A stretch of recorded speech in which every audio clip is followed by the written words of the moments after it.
Following the Malaysian Grand Prix win at Sepang, Scuderia Ferrari Technical Director Pat Fry gives an assessment of the first two races.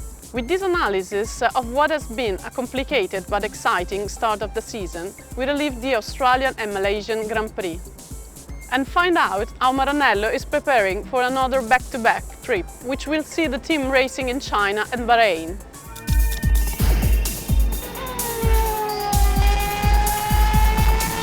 One driver leading the championship, the other one with no points.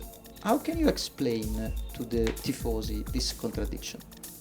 I think it's all the various bits of circumstance, and Fernando's obviously had two very good races. Certainly the weather conditions at the last race were in our favour. Our car performs well there.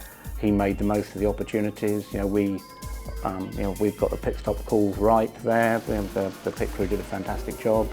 Every time we stopped, we ended up either gaining places or opening the lead out even further. So, I think certainly the last race, everything went well for Fernando. In Melbourne, obviously we had the issue in qualifying, but a good start and good first corner made up for a lot of things there. So for Fernando, it's great to be leading a championship with him. I certainly didn't think that a few weeks ago, but there's still a lot of work to do. I mean, for Felipe, he's been struggling more with the car balance. I mean, the car at the moment is quite difficult to drive. Fernando has managed to get the most out of it. For Felipe, we've been struggling to find the right balance to keep him happy, really. I mean, we're working hard at that, and we've got a lot more work to do. So hopefully we're learning all the time, and I think Felipe's race, we were on the intermediates running before, after the first set of rain, after the safety car, so after the red flag. The car balance, we had a lot of understeer in it, and we didn't know if that was the front tyres worn out or the front tyres grained. We were watching the other cars stopping and starting to pit and go quicker. So we took a gamble, and that gamble didn't pay off really. So from that point of pitting and finding out the tyres were grained and not worn out, then that was like one of the calls we got wrong from the pit wall at the last race, and that set Felipe back really. So it's been a few unfortunate circumstances for him really.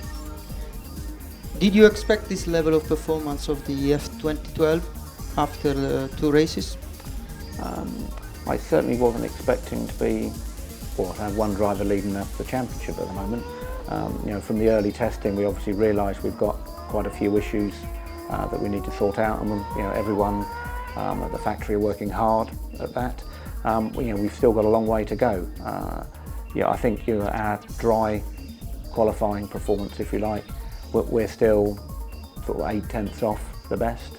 And we obviously want to be the best ourselves, so we've got a lot of work to do there. The damp, low grip conditions, I think, does suit our car and flatters some of the issues that we have with it at the moment. You could see that in Melbourne on Friday when we were running in those sort of conditions, and then you could see it in the race last Sunday. I know it's a journalistic approach to the problems, but if you had to rate the overall performance of the Scuderia, drivers, cars, teams, from 0 to 10, what would be your mark? I think I would mark it differently depending on various sections of the company, really. Starting from the team at the track, the mechanics, I think, in Melbourne we had the quickest pit stops. At the last race, the calls that the team made and the actual speed of the pit crews we're always gaining positions or gaining time on others. So I think that's worked very well. Obviously, if you come to ranking the base car performance, we've got a lot of issues. So that I would obviously rank a lot lower, and we've got a lot of work to do. I think the way the team's responding is very good. I mean, obviously, at times like this, it is quite difficult and stressful when everyone's when you're trying to play catch up. And I think the way the team is dealing with that has been excellent. The manufacturing side of things of what they've been working recently, and some of the more aggressive requests that we've made. They've done an outstanding job in trying to support us. So, all in all, I think it's been a great team effort from the design, manufacturing. We haven't done a good job of getting the race car out being quickest straight away, have we? In terms of the other competitors, what is your opinion? Did you see any surprise from what your expectations were after the testing? I suppose I was slightly surprised by Red Bull's lack of pace. McLaren, I think, were looking relatively quick, but I would have had them the other way round if you asked me to guess 1 month ago.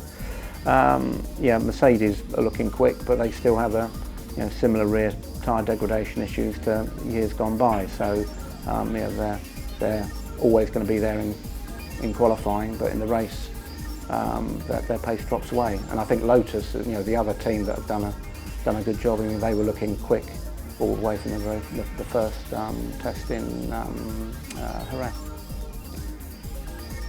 What will be the next step in the evolution of the car? There are a lot of rumors of new chassis and completely new car coming in Barcelona. What can you tell us about it? Well, we're constantly working on improving the issues that we have. Bits are coming through as we can, as we find that where we've got the issues or we find performance, we're trying to get that to the races as quickly as we can. So there's 5 updates coming for the car for China. Some are quite visible, some will be hidden and be difficult to spot. And then there's a bigger upgrade package coming through for Spain. I mean, obviously it would be nice to get some of that earlier, but we've already pulled some parts out of what we were developing for Spain. We think we can make earlier, and we should have that in China.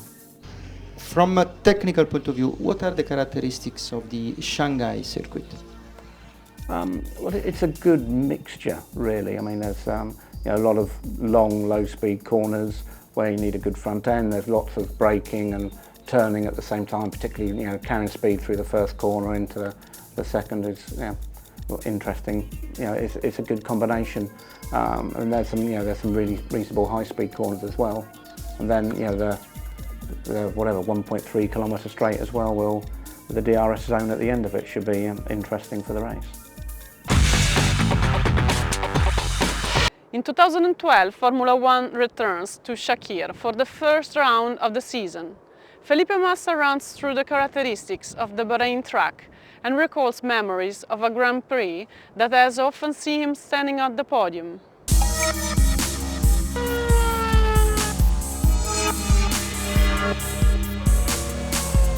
You spent a few days in Maranello after the race in Malaysia. What was your feeling? More disappointed, more angry?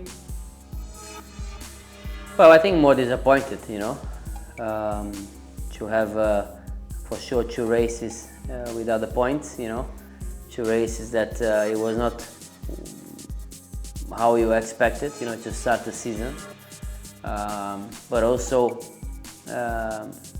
angry to find everything back, So I spent many days in Maranello doing a lot of meetings, simulators, and just trying to understand everything happens, And I think it was very, very positive, to be here in Maranello to understand everything, going through every point, analyzing the races, analyzing everything happens, and also trying to change, I think this is, you're angry for that,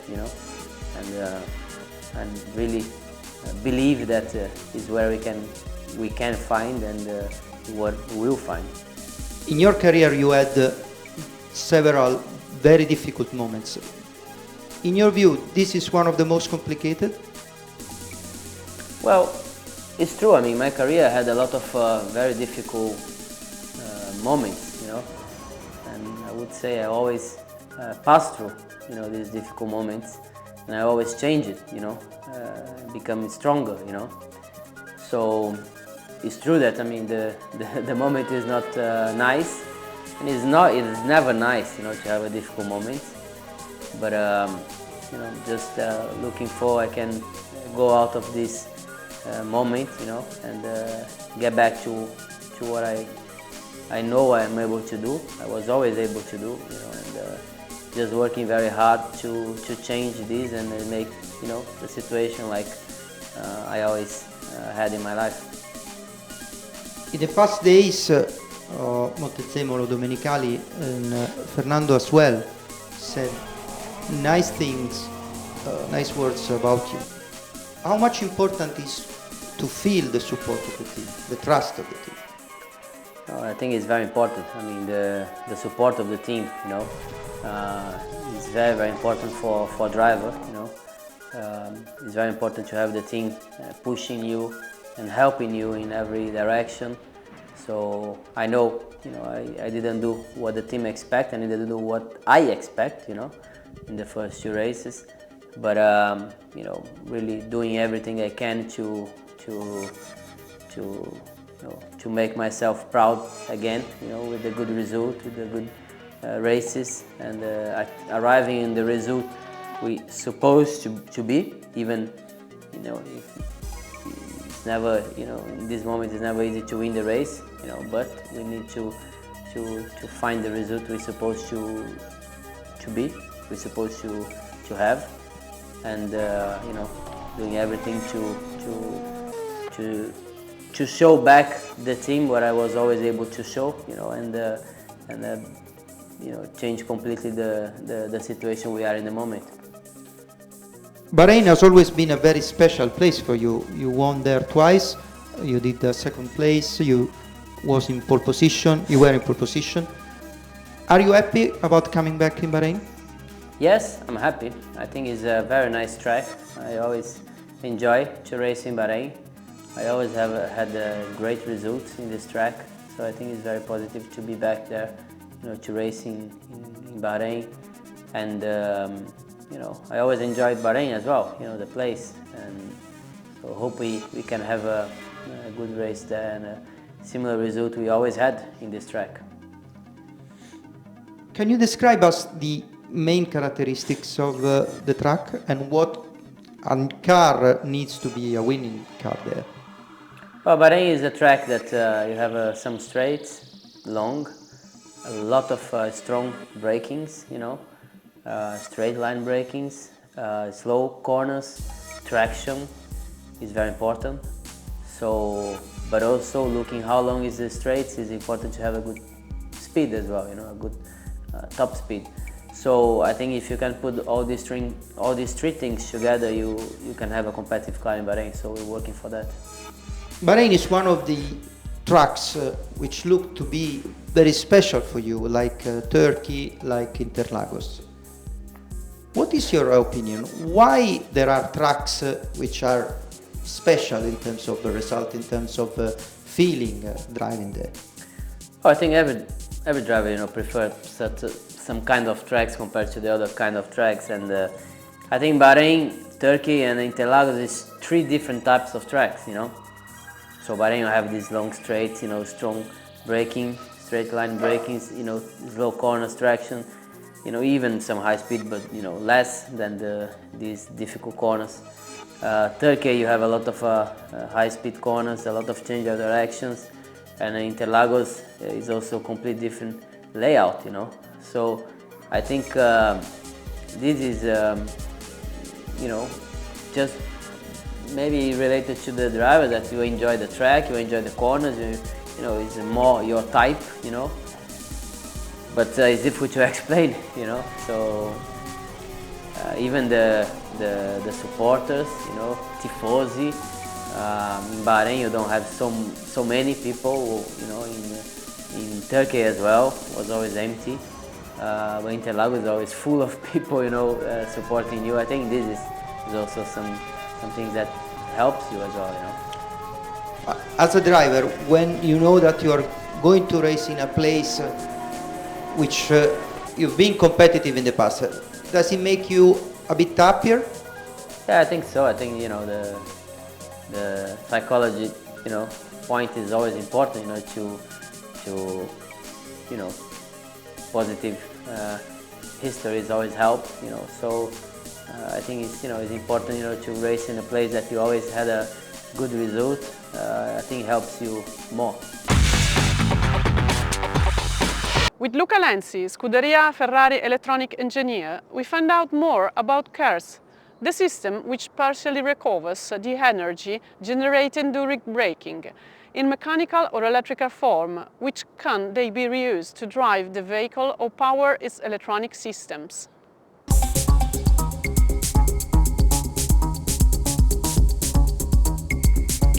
KERS, Kinetic Energy Recovery System, it has been introduced in 2009 by Ferrari and a few other teams. Was agreed not to use in 2010, and then it has been reintroduced in 2011. The system is used to recover the kinetic energy of the car in braking phase and to release in boost. All the components are developed by Ferrari. The most important thing for the KERS are the weight, the volume and the efficiency, because the power and the energy are fixed by FIA rules. The KERS is fitted in the car directly behind the driver, that is here, below the fuel tank, that is in this area, and directly linked to the engine in this area. This is the KERS unit of 2009. The main components are the electrical engine, the power and control ECU, and the batteries. The safety, it has been considered one of the main items of the Ferrari project. This is because internally we have lithium-ion batteries and high voltage. For this reason, all the main components are included inside a carbon box. From 2011, Ferrari supplies the same KERS also to the customer teams Sauber and Toro Rosso.